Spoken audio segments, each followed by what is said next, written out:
Hello बच्चों, आप सबका स्वागत है मैथोरियल्स के इस यूट्यूब चैनल में। आज हम देखने वाले हैं क्लास 9th का प्रैक्टिस सेट 2.2 जो कि सेकंड चैप्टर का है पैरेलल लाइंस के ऊपर। तो प्रैक्टिस सेट 2.1 का वीडियो हम लोग ने पहले देखा था। आज हम देखने वाले प्रैक्टिस सेट 2.2। लेकिन प्रैक्टिस सेट 2.2 स्टार्ट करने से पहले दो थियरम्स यहाँ पे दिया हुआ है। जैसे कि प्रैक्टिस सेट 2.1 के पहले भी था अल्टरनेट एंगल्स थियरम और करस्पॉन्डिंग एंगल्स, वैसे ही सेम यहाँ पे उनके कन्वर्स है। तो फर्स्ट वाला यहाँ पे देख लेते हैं कि क्या दिया है। Alternate angles test, alternate angles, alternate angles test.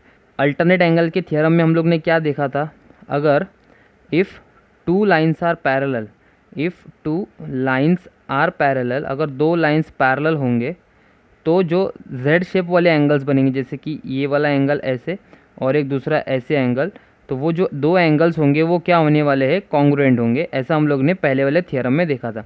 लेकिन यहाँ पे क्या होने वाला है, अगर अगर ऐसा है, मतलब अगर हम लोग को ऐसा जेड शेप वाले एंगल्स अगर हम लोग को कॉन्ग्रुएंट दिया है तो हम लोग क्या बोल सकते हैं, then the two lines are parallel, ऐसे बोलेंगे, then the two lines are parallel. तो ये हम लोग को यहाँ पे बताना है।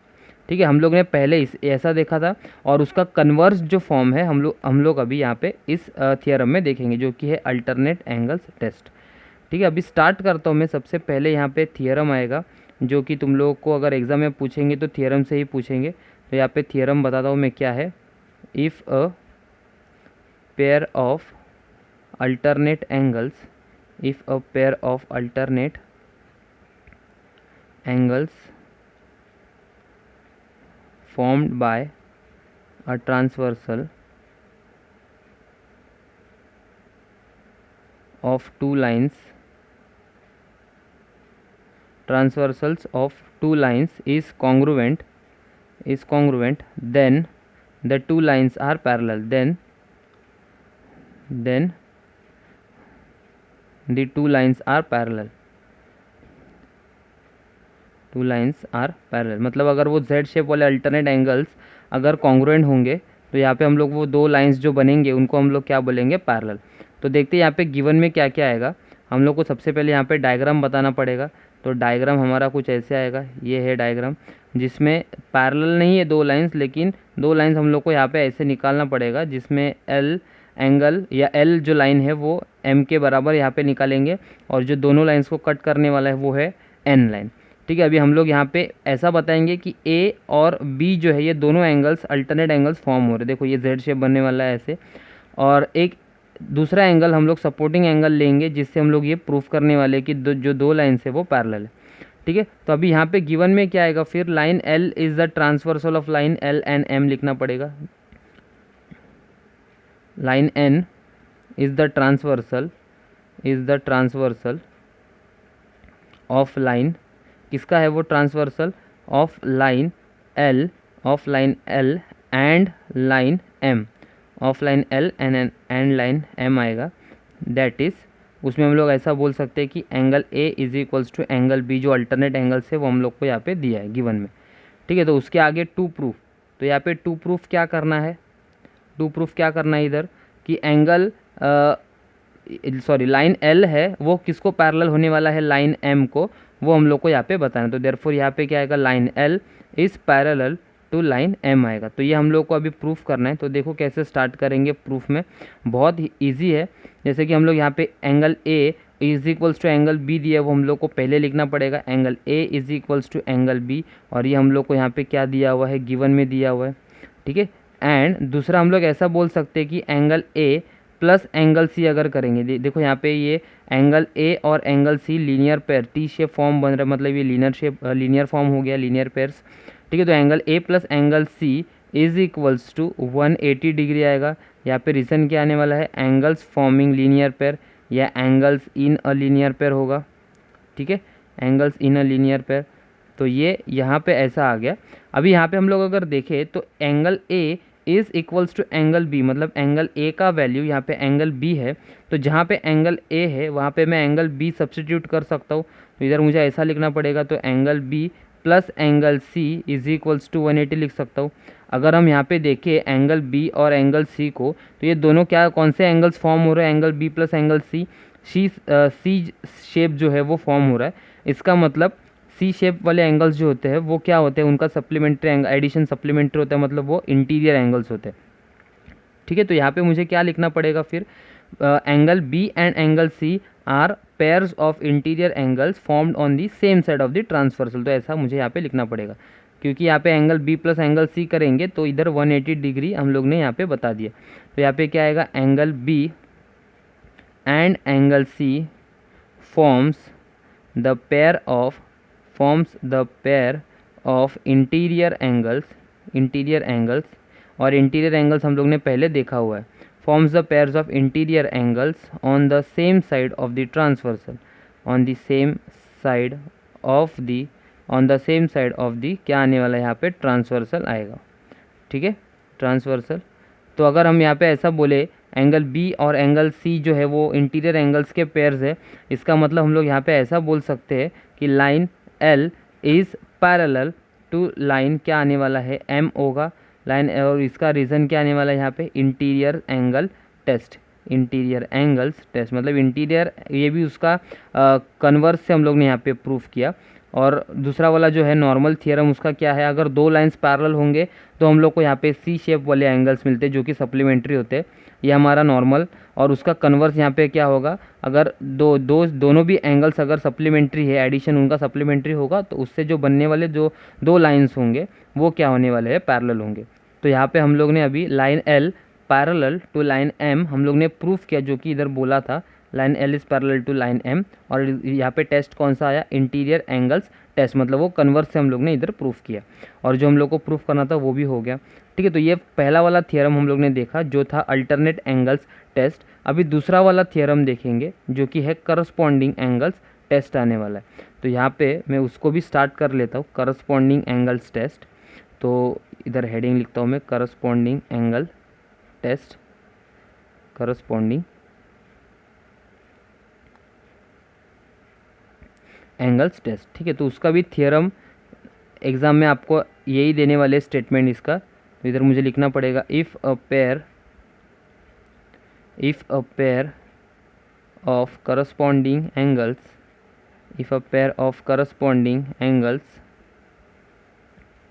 formed by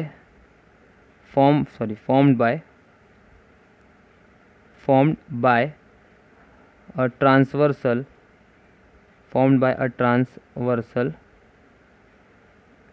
of two lines is congruent, then the two lines are parallel,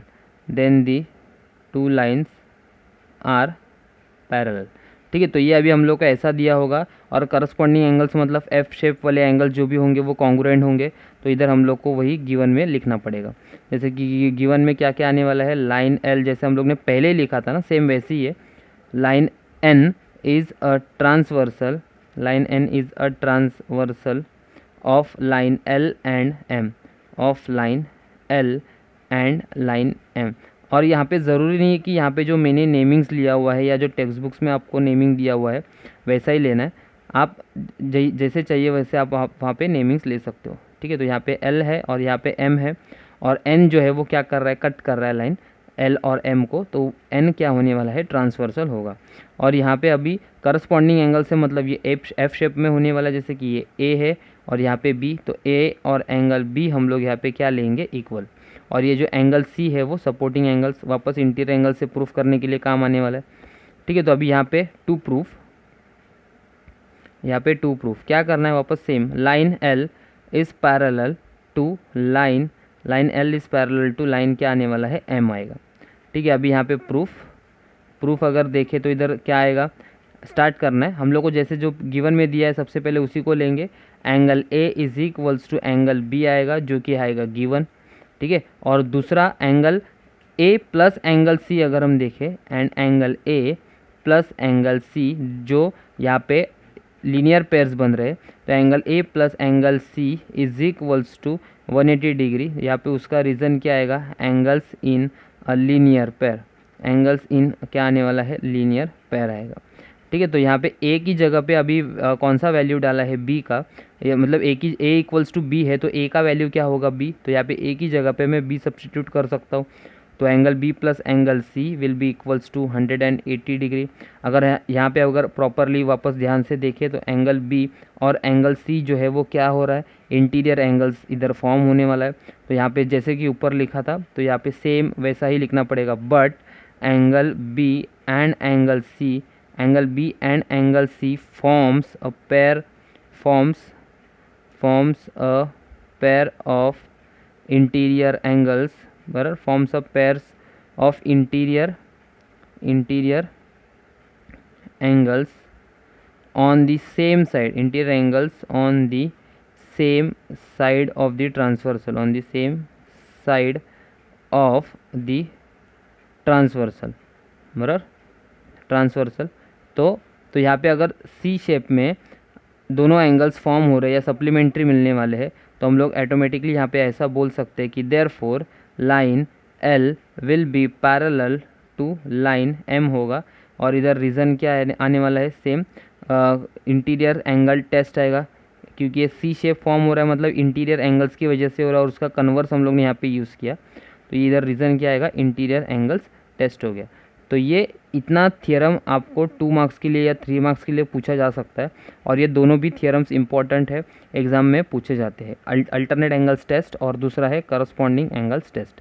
तो चलिए अभी हम लोग स्टार्ट करते हैं प्रैक्टिस सेट 2.2 को इसी थियरम के ऊपर। तो लेट्स स्टार्ट प्रैक्टिस सेट 2.2। तो प्रैक्टिस सेट 2.2 का फर्स्ट क्वेश्चन मैंने यहाँ पे ड्रॉ करके रखा है और फर्स्ट क्वेश्चन को मैं रीड करता हूँ। In figure y is equals to 108 degree and x is equals to 71 degree are the lines m and n parallel, justify। हम लोग को यहाँ पे बताना है कि लाइन m और लाइन n जो है वो एक दूसरे को पैरेलल है।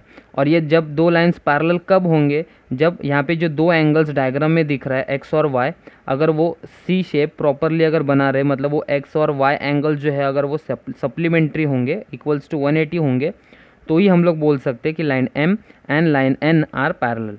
तो हम लोग को देखना पड़ेगा x प्लस वाई करके कि ये दोनों एंगल्स यहाँ पे 180 आ रहे हैं या नहीं। ठीक है, तो यहाँ पे मैं डायरेक्ट सोल्यूशन के साथ स्टार्ट करता हूँ। क्वेश्चन तो मैंने यहाँ पे रीड किया, तो सोल्यूशन तो जो गिवन है वो मैं यहाँ पे लिख लेता हूँ। जैसे कि x दिया हुआ है, x का वैल्यू 71 डिग्री दिया हुआ है, एंड दूसरा जो है वो y है, y का वैल्यू यहाँ पे कितना बोला है, 108 डिग्री दिया है।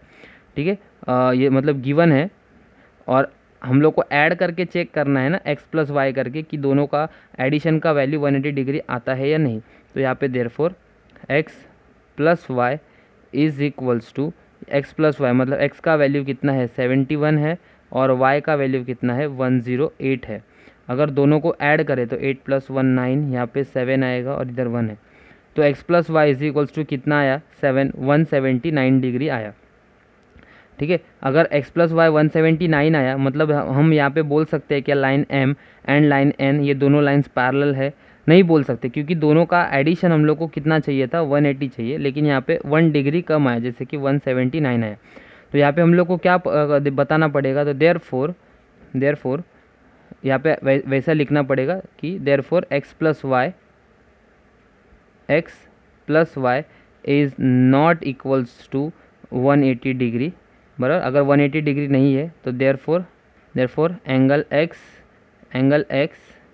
And angle y are not supplementary angles, supplementary angles या तो आर नॉट इंटीरियर एंगल्स भी बोल सकते हैं, सप्लीमेंट्री एंगल्स। अगर ये सप्लीमेंट्री एंगल्स नहीं है तो देयरफॉर ये दोनों भी एंगल्स जो इंटीरियर एंगल्स का जो प्रॉपर्टी है, टेस्ट का जो प्रॉपर्टी उसको सेटिस्फाई नहीं कर रहे। देयरफॉर तो यहाँ पे लिखना पड़ेगा therefore the angles do not satisfy, therefore the angles do not satisfy the interior angles test, do not satisfy the interior angles test for parallel lines, ठीक है, तो ये हो गया। तो हम लोग यहाँ पे क्या बोलेंगे, therefore line m and line n are not parallel lines, therefore line L, sorry line L नहीं, लाइन एम है, यहाँ पे लिखना पड़ेगा line M and line N are not parallel lines, are not parallel lines. ठीक है, तो ये हमारा फर्स्ट क्वेश्चन ख़त्म हो गया। अभी हम लोग यहाँ पे देखेंगे सेकंड क्वेश्चन के बारे में। तो सेकंड क्वेश्चन का डायग्राम मैंने यहाँ पे निकाल के रखा है, तो सेकंड क्वेश्चन रीड करता हूँ। In figure angle, if angle A is congruent to angle B then prove that line L is parallel to line M होगा। ठीक है, तो यहाँ पे डायग्राम वैसे ही निकाला है, लाइन एल और लाइन एम को हम लोग को पैरेलल बताना है। ठीक है, और यहाँ पे A angle is congruent to angle B है, और एंगल सी यहाँ पे मैंने सपोर्टिंग एंगल लिया है, जिससे हम लोग को हेल्प मिलेगी ये एंगल एल और एंगल एम को प्रूफ करने के लिए। ठीक है, तो हमारे पास यहाँ पे 3 टेस्ट है जिससे हम लोग ये लाइंस पैरेलल प्रूफ कर सकते हैं, जो कि है इंटीरियर एंगल टेस्ट होगा, दूसरा है अल्टरनेट एंगल टेस्ट, और तीसरा है करस्पॉन्डिंग एंगल टेस्ट। तो ये तीनों में से कोई एक टेस्ट यहाँ पे यूज़ होने वाला है। तो चलिए सोल्यूशन के साथ स्टार्ट करके देखते हैं कि यहाँ पे क्या होगा। ठीक है, तो सबसे पहले angle A is equal to angle B, या कॉन्ग्रुएंट जो दिया है वो हम लोग यहाँ पे लिखेंगे। तो ये कॉन्ग्रुएंट बता देता हूँ, इधर क्या आएगा, फिर गिवन आएगा। ठीक है, दैट इज़, अगर ये कॉन्ग्रुएंट में है तो मुझे पहले इक्वल्स टू में लिखना पड़ेगा। That is angle A is equals to angle B, इसको दूंगा मैं इक्वेशन 1। एंड दूसरा जो सपोर्टिंग एंगल लिया है, angle A is congruent to angle C बोल सकते हैं। यहाँ पे रीज़न क्या आने वाला है उसका, वर्टिकली ऑपोजिट एंगल्स आएगा, vertically opposite angles, x shape form हो रहा है। अगर आपको अगर ये नहीं समझ में नहीं आया कि एंगल ए और एंगल सी वर्टिकली कैसा है, तो उसका बेसिक ऑफ पैरेलल लाइंस जो मैंने वीडियो बनाया है वो आप देख सकते हो। तो यहाँ पे भी that is angle A will be equals to angle C आएगा, इसको मैं दूंगा इक्वेशन 2। अगर हम दोनों इक्वेशंस को प्रॉपरली देखें तो angle A is equals to angle B है, और यहाँ पे भी angle A is equals to angle C है। तो देयरफॉर ऑटोमेटिकली हम ऐसा बोल सकते हैं कि from 1 and 2 angle B is equals to angle C हो सकता है। तो एंगल बी यहाँ पे हम लोगों को ऐसे मिल रहा है, और एंगल सी जो है वो हम लोगों को ऐसे मिल रहा है। तो ये कौन सा शेप बनने वाला है, जैसे कि ये बी है, यहाँ पे सी है, ये एफ शेप बनने वाले है, और वो है करस्पॉन्डिंग एंगल्स।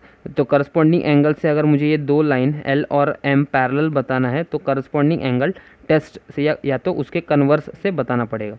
ठीक है, तो angle B is equals to angle C हो गया। तो हम लोग को यहाँ पे क्या लिखना पड़ेगा, बट या हियर, जो भी आप जैसा आप लिख सकते हो वैसा, angle B and angle C forms the pair of corresponding angles. बराबर, एफ शेप है ना, तो करस्पॉन्डिंग एंगल्स का पेयर बना रहे, forms the pairs of corresponding angles on the same side of the transversal on line L and line M. बराबर, line L और line M पे हम लोग को ये 2 करस्पॉन्डिंग एंगल्स यहाँ पे मिल रहे हैं। तो देयरफॉर मैं ऐसे लिख सकता हूँ कि therefore line L is parallel to line M होगा, और यहाँ पे उसका रीज़न क्या आने वाला है, करस्पॉन्डिंग एंगल्स टेस्ट आएगा। इधर क्या रीज़न आएगा उसका, करस्पॉन्डिंग एंगल्स टेस्ट आने वाला है। ठीक है, तो ये सेकंड क्वेश्चन जो था हम लोग ने अभी कंप्लीट किया। ये क्योंकि ये एफ शेप फॉर्म हो रहा है, इसके लिए हम लोग ने वो 2 लाइंस क्या बताया, पैरेलल, तो इसलिए यहाँ पे क्या लिखा, करस्पॉन्डिंग एंगल्स टेस्ट, या तो कन्वर्स फॉर्म में उसका। अगर 2 लाइंस पैरेलल होते, जैसे कि एल और एम लाइन यहाँ पे पैरेलल होता, तो ऑटोमेटिकली हम लोग यहाँ पे एंगल बी और एंगल सी कॉन्ग्रुएंट बता सकते थे। तो यहाँ पे करस्पॉन्डिंग एंगल्स टेस्ट जो लिखने की ज़रूरत नहीं थी, डायरेक्ट हम लोग वहाँ पे क्या लिखते थे, फिर करस्पॉन्डिंग एंगल्स। तो इसका कन्वर्स फॉर्म है या उल्टा फॉर्म है, इसलिए हम लोग को यहाँ पे टेस्ट, ये वर्ड करस्पॉन्डिंग एंगल टेस्ट लिखना पड़ा। ठीक है, तो ये सेकंड क्वेश्चन हम लोग ने भी कंप्लीट किया। अभी स्टार्ट करेंगे थर्ड क्वेश्चन के साथ। थर्ड क्वेश्चन जिसका डायग्राम मैंने यहाँ पे निकाल के रखा है, और क्वेश्चन रीड करता हूँ। In the figure if angle A is congruent to angle B and angle X is congruent to angle Y, then prove that line L is parallel to line N. मतलब line L is parallel to line M हम लोग को यहाँ पे proof करना है। Line L जो है वो फर्स्ट लाइन है, जैसे कि यहाँ पे दिख रहा है, और लाइन एन जो है वो थर्ड लाइन है। तो ये दोनों लाइंस को हम लोग को पैरेलल प्रूफ करना है। तो ये कैसे प्रूफ करेंगे, सबसे पहले हम लोग को लाइन एल और लाइन एम को पैरेलल प्रूफ करना है, उसके बाद एम और एन लाइन को पैरेलल प्रूफ करना है। तो हम लोग यहाँ पे ऑटोमेटिकली बोल सकते हैं कि line L will be also parallel to line N. ठीक है, तो यहाँ पे देखते हैं सोल्यूशन में कैसे आएगा इसका। तो सबसे पहले हम लोग को गिवन में क्या दिया है, angle A is congruent to angle B दिया है ना, तो वो मैं यहाँ पे लिख सकता हूँ। ठीक है, तो यहाँ पे मुझे लिखना पड़ेगा angle A is congruent to angle B है, जिसको मैं गिवन लिखूँगा यहाँ पे रीज़न, दैट इज़ इक्वल्स में लिखना है तो angle A will be equals to angle B आएगा, angle A will be equals to angle B. इसको मैं दूंगा इक्वेशन 1, या तो इधर इक्वेशन 1 देने की ज़रूरत भी नहीं है क्योंकि एंगल ए और एंगल बी डायग्राम में बता देता हूँ अलग से करके निकाल के। एंगल ए और एंगल बी ये ऐसा कुछ है, यहाँ पे एंगल बी फॉर्म हो रहा है, यहाँ पे एंगल ए फॉर्म हो रहा है। अगर हम इधर प्रॉपरली देखें तो ये बी ऐसा है और ए ऐसा है, तो ये एफ शेप फॉर्म हो रहा है, मतलब करस्पॉन्डिंग एंगल्स। तो हम लोग करस्पॉन्डिंग एंगल्स टेस्ट से बोल सकते हैं कि line L will be parallel to line M. तो यहाँ पे जैसे हम लोग ने ऊपर स्टेटमेंट लिखा था करस्पॉन्डिंग एंगल्स के लिए, वैसे ही हम लोग को इधर लिखना पड़ेगा। But angle A and angle B forms the pair of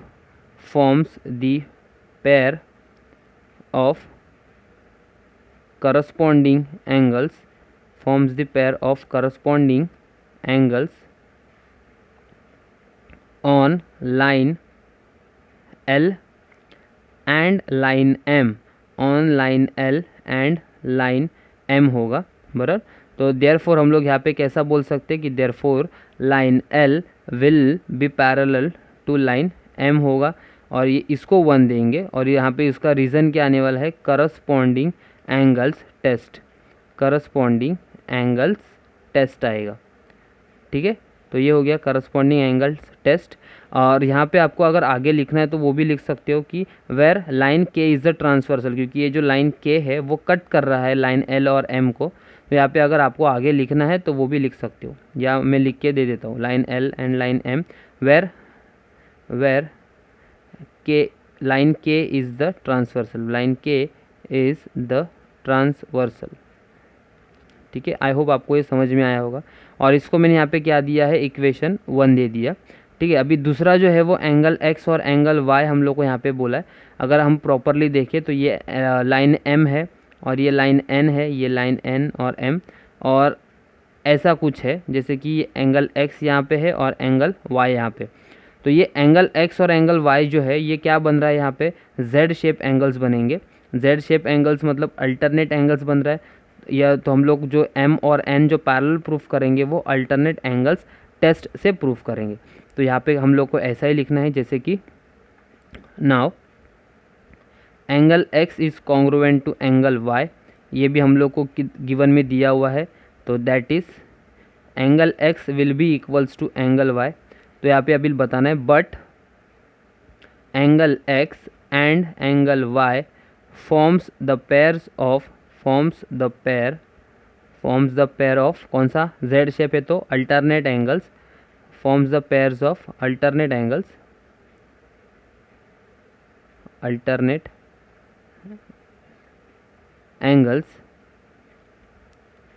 on line अभी कौन से लाइन पे बन रहा है, एम और एन पे। तो line M and line N आएगा। ठीक है, तो अब ये ट्रांसवर्सल अगर बताना है तो यहाँ पे कोई भी नाम यहाँ पे दे सकते हो, जैसे कि कैपिटल ए और कैपिटल बी दे सकता हो तो ए बी आएगा, या तो दोनों ए बी देने की जगह पे डायरेक्ट दोनों को एक ही नाम अगर देंगे, तो जैसे कि लाइन एल एम एन था तो इसको लाइन यहाँ पे समझो क्यू दे दिया, ये वाली लाइन को जो मिडल से जा रहा है। तो यहाँ पे ऐसा भी लिख सकता हूँ where line Q is the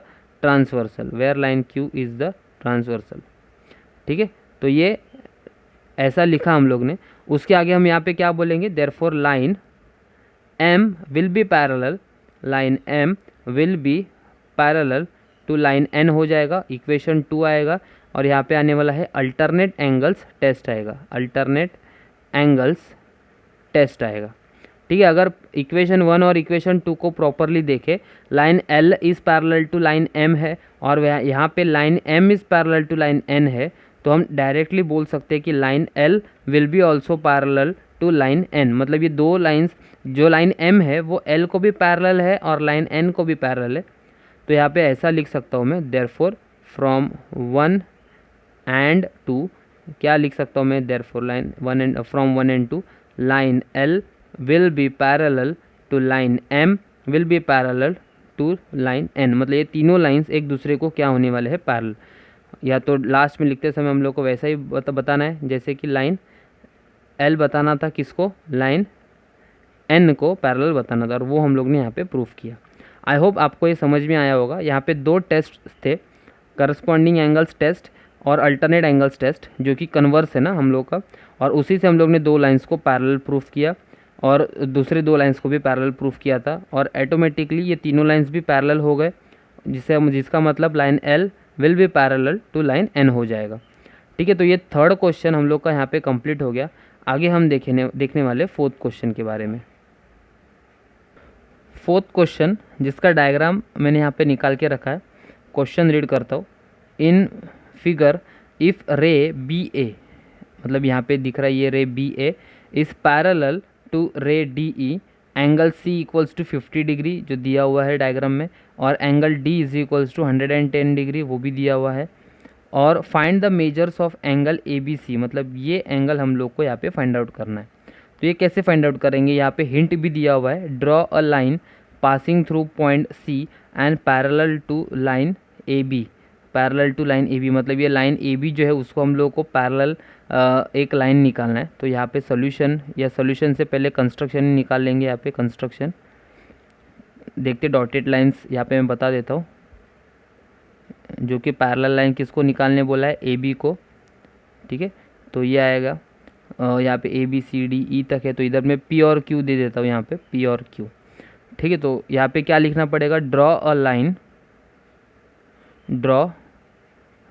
line P Q, draw a line P Q through point, कहाँ से, through point C and parallel to line A B.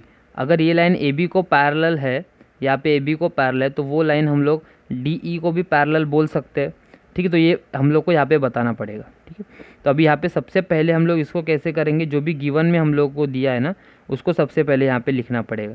जैसे कि क्या दिया है हम लोग को गिवन में, रे ए बी या ray B A is parallel to ray D E है, तो वो हम लोग लिखेंगे ray B A is parallel to ray, क्या आने वाला है, डी ई, जो कि हम लोग को गिवन में दिया हुआ है, और इसको मैं देने वाला हूँ equation 1। And line A B की जगह पे मैं यहाँ पे डायरेक्ट ऐसा जो लिखा हुआ है वो वैसे ही लिख सकता हूँ, जैसे कि ray B A is also parallel to line P Q, ये है इक्वेशन 2, और ये कहाँ से आया, कंस्ट्रक्शन से हम लोग को दिया हुआ है, कंस्ट्रक्शन। ठीक है, तो फ्रॉम 1 एंड 2 में क्या बोल सकता हूँ यहाँ पे कि ray B A parallel to line P Q will be parallel to ray D E, मतलब ये तीनों लाइंस आपस में क्या है, पैरेलल है। और ये कहाँ से आया, फ्रॉम 1 एंड 2, फ्रॉम 1 एंड 2 आएगा। ठीक है, तो ये हम लोग ने अभी प्रूफ किया। अभी ये क्यों किया मैं बता देता हूँ, क्योंकि अगर ये पी क्यू डी ई को पैरेलल है, रे डी ई को पैरेलल होगा, तो हम लोग यहाँ पे अल्टरनेट एंगल्स बता सकते हैं। जैसे कि ये मैं अलग कलरिंग पेन से बता देता हूँ, जैसे कि ये एंगल है किसको कॉन्ग्रुएंट होगा, ये वाला पूरा, ये जेड शेप बनने वाला, ये पूरा मतलब एंगल डी सी पी या एंगल पी सी डी, ये पूरा जेड शेप बनने वाला है, तो वैसा ही हम लोग को इधर लिखना पड़ेगा। ठीक है, तो सबसे पहले नाउ यहाँ पे मैं लिख लेता हूँ लाइन या ray D E parallel to line P Q, and अगर ये 2 लाइन्स पैरेलल है तो ट्रांसवर्सल कौन सा आएगा, डी सी, यहाँ पे लिखना है and D C is the transversal, and D C is the transversal. अगर ट्रांसवर्सल है तो हम लोग यहाँ पे कैसा बोलेंगे कि angle E D C will be equals to angle D C P आएगा। यहाँ पे रीज़न क्या आने वाला है उसका, अल्टरनेट एंगल्स, यहाँ पे रीज़न क्या आएगा उसका, अल्टरनेट एंगल्स। ठीक है, तो ये समझ में आया होगा कि ये जेड शेप फॉर्म हो रहा है, ये यहाँ से ऐसा है ई डी सी एंगल, और दूसरा जो है डी सी पी वो ऐसा है, तो ये और ये क्या होने वाला है, फॉर्म होने वाला है जेड शेप वाले एंगल्स, ठीक है। तो नेक्स्ट स्टेप में क्या आएगा, हम लोग को दिया हुआ है एंगल ई डी सी का value, but angle E D C is equals to 100 degree दिया है, 100 डिग्री। अगर ई डी सी 100 डिग्री है तो therefore angle D C B will be equals to 100 degree आएगा। तो D C P angle 100 degree हम लोग को यहाँ पे मिल गया। अभी डी सी पी एंगल से ही मुझे यहाँ पे बी सी पी का एंगल निकालना है, मतलब ये डी सी पी यहाँ पे ऐसा दिया हुआ है और जिसमें ये बी सी पी जो है ना, बी सी पी ये वाला एंगल, वो मुझे अभी फाइंड आउट करना है। और वो कैसे फाइंड आउट करेंगे, एंगल एडिशन पोस्टुलेट से, क्योंकि यहाँ पे ये 50 दिया है और पूरा एंगल हम लोग को 100 दिया हुआ है। तो 100 में से अगर ये मैं माइनस कर दूँ तो मुझे ये वाला एंगल मिल जाएगा। तो इसी स्टेप को मुझे यहाँ पे प्रॉपरली लिखना है। तो इसको मैं यहाँ पे मार्क कर लेता हूँ और ये इक्वेशन 2 था, तो इधर मैं इसको दूंगा इक्वेशन 3, ठीक है। तो इक्वेशन 3 दे दिया। अब जैसे कि मैंने यहाँ पे बोला था कि एंगल, दो एंगल्स को ऐड करने के बाद हम लोग को इधर थर्ड एंगल मिलता है। तो जैसे कि देखो, मैं बाद में डायग्राम बता देता हूँ लिखने के बाद। Angle D C P will be equals to angle D C P will be equals to angle B C P plus angle B C D आएगा। यहाँ पे रीज़न मुझे देना पड़ेगा angle addition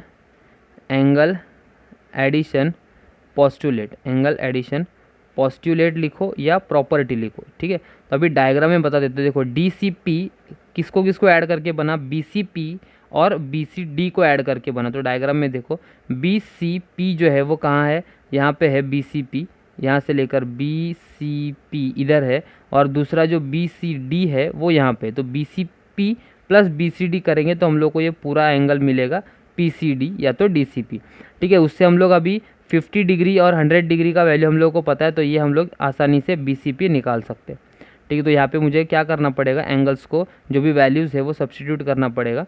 D C P तो हम लोग को 100 डिग्री जो कि यहाँ पे मिला हुआ है फ्रॉम 3 लिखेंगे, ठीक है। और बी सी पी का वैल्यू, बी सी पी जो कि हम लोगों को फाइंड आउट करना है, और बी सी डी जो कि गिवन में दिया हुआ है वो कितना है, बी सी डी या एंगल सी का वैल्यू 50 डिग्री बोला है। तो यहाँ पे क्या आएगा, फ्रॉम कहाँ से डाला, फ्रॉम 3 से डाला, और दूसरा वैल्यू जो डाला वो था गिवन, फ्रॉम 3 एंड गिवन। तो नेक्स्ट स्टेप में क्या आएगा, 100 डिग्री, और जो 50 है वो यहाँ पे आने के बाद होगा -50, और इधर क्या आने वाला है, बी सी पी आएगा। तो 100 minus 50 will be equals to angle B C P. तो अगर प्रॉपरली लिखे तो angle B C P will be equals to 100 minus 50 कितना आता है, 50 डिग्री आएगा। तो बी सी पी का वैल्यू हम लोग को यहाँ पे मिल गया, जिसको मैं दूंगा इक्वेशन 4। तो अभी ये बी सी पी एंगल से ही हम लोग ए बी सी का वैल्यू निकाल सकते हैं। और वो कौन सा टाइप आने वाला है, देखो यहाँ पे डायग्राम में अगर आपको दिखा दूँ इधर, तो यहाँ पे आप देख सकते हो कि बी सी पी, अभी हम लोग को ये 50 डिग्री तो मिला बी सी पी, उससे मैं ए बी सी निकाल सकता हूँ। और ये जो है वो सी शेप फॉर्म हो रहा है, जो कि क्या बनने वाला है, इंटीरियर एंगल्स बनेगा। और दोनों एंगल्स का एडिशन कितना होगा, 180 डिग्री होगा। तो यहाँ पे क्या ऐड करके लिखना है नेक्स्ट स्टेप में, angle A B C plus angle B C P is equals to 180 degree आएगा। लेकिन उससे पहले लिखना है ray B A will be parallel to ray P Q लिखना पड़ेगा, ठीक है। तो यहाँ पे मैं उसी स्टेप को लिख लेता हूँ यहाँ पे इधर। Now ray B A is parallel to line P Q and B C transversal है, बी सी कट कर रहा है, and B C is the transversal, ठीक है। B C is the transversal हो गया। तो यहाँ पे देखो कैसे आएगा, angle A B C plus angle B C P will be equals to 180 degree. और इस रीज़न यहाँ पे क्या बताया था, इंटीरियर एंगल्स, ठीक है। तो जैसे मैंने वहाँ पे डायग्राम में बताया था वैसे ही सेम यहाँ पे ऐड करके लिखा। एंगल ए बी सी का वैल्यू तो हम लोगों को यहाँ पे फाइंड आउट करना है, और बी सी पी हम लोगों को 50 डिग्री दिया है, और ये 180 डिग्री। तो ये कहाँ से डाला 50 हम लोग ने, फ्रॉम 4, तो ये आया फ्रॉम 4, ठीक है। तो नेक्स्ट स्टेप में A B C will be equals to, ये 180 डिग्री है, और जब वहाँ पे जाएगा तो मुझे क्या मिलेगा, 50 डिग्री। तो therefore angle A B C will be equals to 180 minus 50 अगर हम करें तो यहाँ पे मुझे आंसर मिलने वाला है 130 डिग्री। तो एंगल ए बी सी का वैल्यू मुझे यहाँ पे कितना मिलेगा, 130 डिग्री। और इसी एंगल को हम लोग को यहाँ पे फाइंड आउट करने के लिए बोला था, तो ये राइट आंसर है, angle A B C equals to 130 degree. और इसी के साथ ये 4th क्वेश्चन हम लोग का ख़त्म हो गया। ठीक है, अभी हम लोग स्टार्ट करने वाले हैं क्वेश्चन नंबर 5th के साथ। 5th क्वेश्चन, तो यहाँ पे डायग्राम निकाला हुआ है 5th क्वेश्चन का, और क्वेश्चन रीड करता हूँ। In figure ray A E is parallel to ray B D बोला है, ray A E is parallel to ray B D, ray A F is the bisector of angle E A B and ray B C is the bisector of angle A B D, जैसे आप लोगों को diagram में दिख रहा है। Prove that line A F is parallel to line B C. Line A F मतलब ये जो लाइन हम लोग को यहाँ पे दिया है वो पैरेलल है किसको, बी सी को पैरेलल है, ये प्रूफ करना है। ठीक है, तो यहाँ पे प्रूफ करना है मतलब मुझे यहाँ पे गिवन लिखना पड़ेगा। तो देखते हैं गिवन में क्या क्या आने वाला है। गिवन में अगर मैं लिखूँ तो यही आने वाला है जैसे कि मैंने रीड किया था क्वेश्चन में, ray A E is parallel to ray B C होगा, ray A E B C नहीं sorry ray A is parallel to ray B D आएगा, and ray A F is the bisector, ray A F is the bisector, कौन सा किसका bisector है वो, ray A F is the bisector of angle E A B, and ray B C is the bisector, ray B C is the bisector of angle A B D आएगा। ठीक है, तो ये है ऐसे, और हम लोग को इतना ही दिया हुआ है। तो अभी देखते हैं टू प्रूफ में क्या आने वाला है। तो टू प्रूफ में हम लोग को बोला है कि proof that line A F या रे जो है वो बोल सकते थे, line A F is parallel to line B C proof करना है। तो प्रूफ, तो अभी देखो प्रूफ में कैसे स्टार्ट करेंगे। यहाँ पे एक्स और वाई जो यहाँ पे जो अल्फ़ाबेट्स दिया है एंगल्स का नेमिंग, तो वो लेके भी यूज़ कर सकते हैं। अगर वो नहीं यूज़ करेंगे तो भी आपको मतलब आप सॉल्व कर सकते हो ये प्रूफ कर सकते हो इसको। ठीक है, तो जैसे हम लोग दिया हुआ है वैसे ही हम लोग स्टार्ट करेंगे। तो सबसे पहले ए एफ बाइसेक्टर बोला है तो उसी से स्टार्ट करता हूँ मैं। Ray A F is the bisector, ray A F is the bisector of angle E A B, ray A F is the bisector of angle E A B. इसका मतलब ये ई ए एफ और F A B जो होगा वो दोनों angles क्या होने वाले हैं, कॉन्ग्रुएंट होंगे।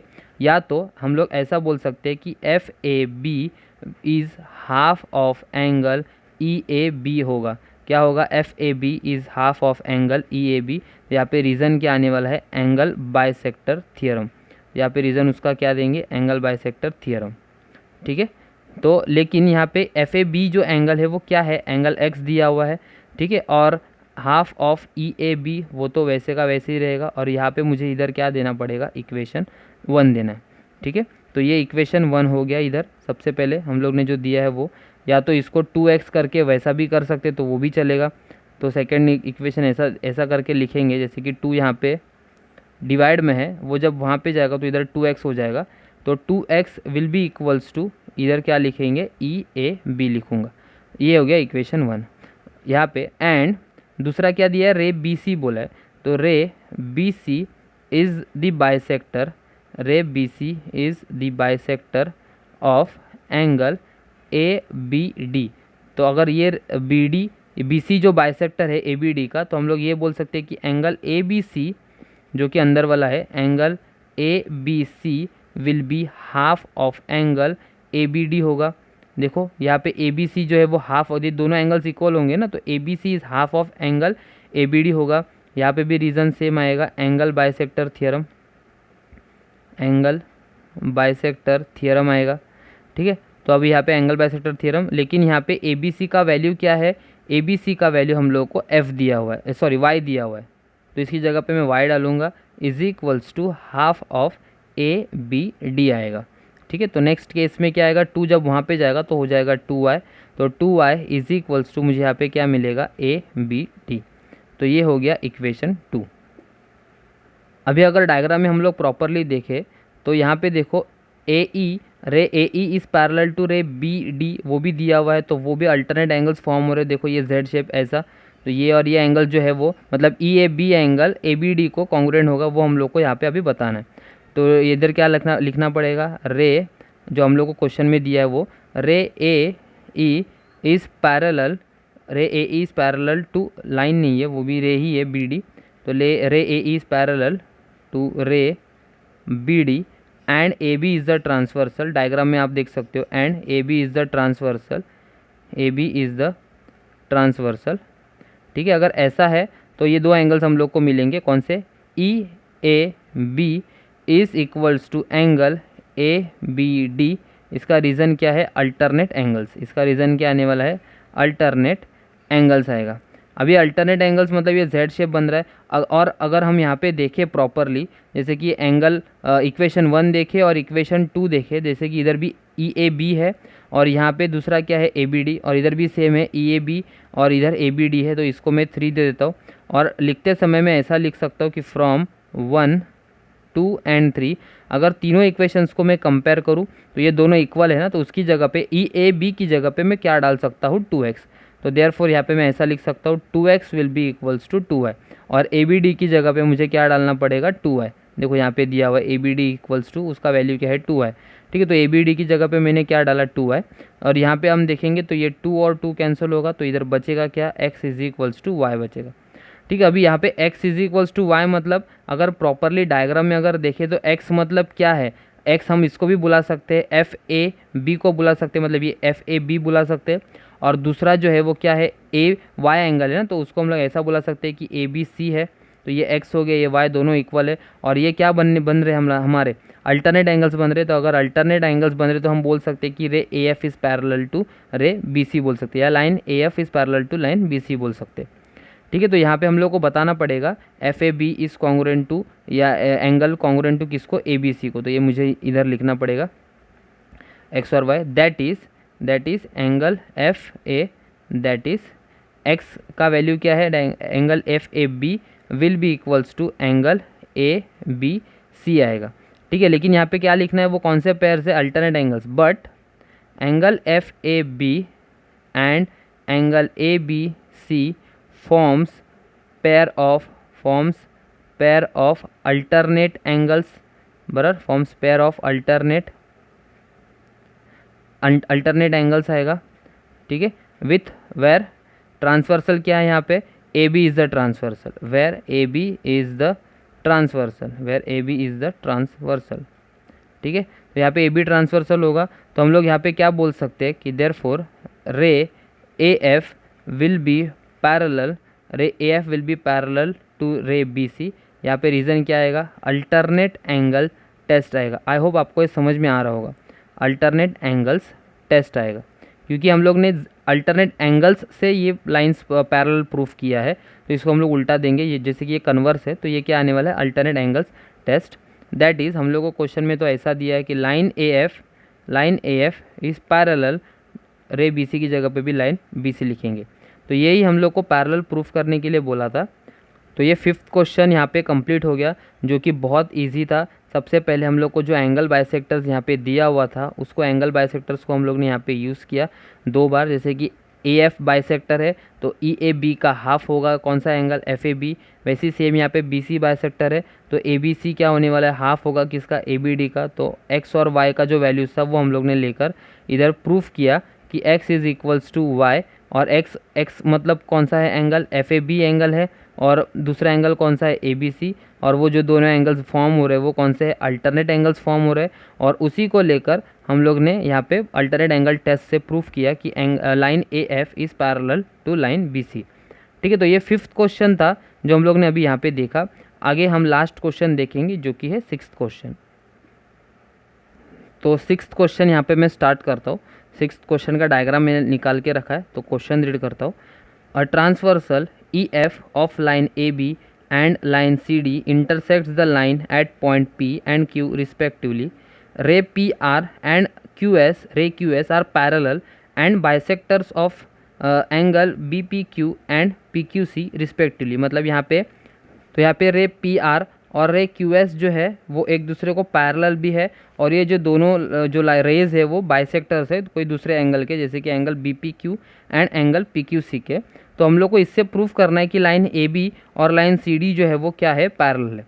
ठीक है, तो यहाँ पे प्रूफ है, मतलब इधर हम लोग को गिवन लिखना पड़ेगा। तो यहाँ पे मैं लिख लेता हूँ गिवन। ठीक है, तो गिवन में क्या क्या आएगा, जो क्वेश्चंस में दिया हुआ है वही आने वाला है। रे P R and Q S parallel है, तो उधर मैं लिख लेता हूँ रे P are is parallel to ray QS and ray PR and ray QS are bisectors